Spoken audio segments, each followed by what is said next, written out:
साथ साथ में हमने देखा कि छत्तीसगढ़ वैसे कभी भी जिहादियों के चंगुल में नहीं रहा, लेकिन पिछले 5 सालों में हमने देखा कि इतनी हिम्मत बढ़ गई कि आपकी सरकार आने के बाद भी हिंदू के घरों में घुसते हैं लोग और मारते हैं। हालांकि आपने उस पर एक्शन ली, एक गौरक्षक की हत्या की गई, उस वहाँ पर भी आपने उसके घर पे बुलडोजर चलाया, तो उनका भी हौसला बहुत ज़्यादा बढ़ रहा है।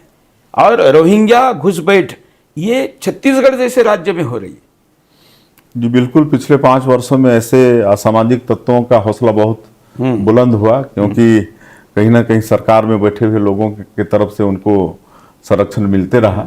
लेकिन सरकार बदलने के बाद वातावरण चेंज हुआ है और अभी सबको निर्देशित किए हैं, पूरा पुलिस डिपार्टमेंट को, इस तरह का नहीं होना चाहिए, इस पर कानून व्यवस्था मतलब दुरुस्त होना चाहिए। पिछली सरकार में तो कानून व्यवस्था बिल्कुल चरमराई हुई थी।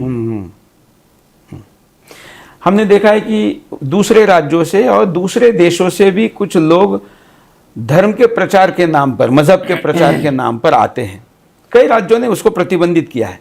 यहाँ तक कि सोनिया जी का जो मायका है, राहुल गांधी के ननिहाल कहेंगे, वहाँ पर वहाँ की प्रधानमंत्री कहती है कि बाहर का कोई भी इस्लामी प्रचारक अब हमारे देश में नहीं आएगा और नई मस्जिद बनवानी होगी तो परमिशन लेनी होगी। तो क्या आपके राज्य में भी दूसरे देशों से आने वाले ऐसे धर्म प्रचारकों पर, उनको धर्म नहीं कहना चाहिए लेकिन मजहबी प्रचारकों पर भी कोई आप नजर रखेंगे, कोई सिस्टम बनाएंगे?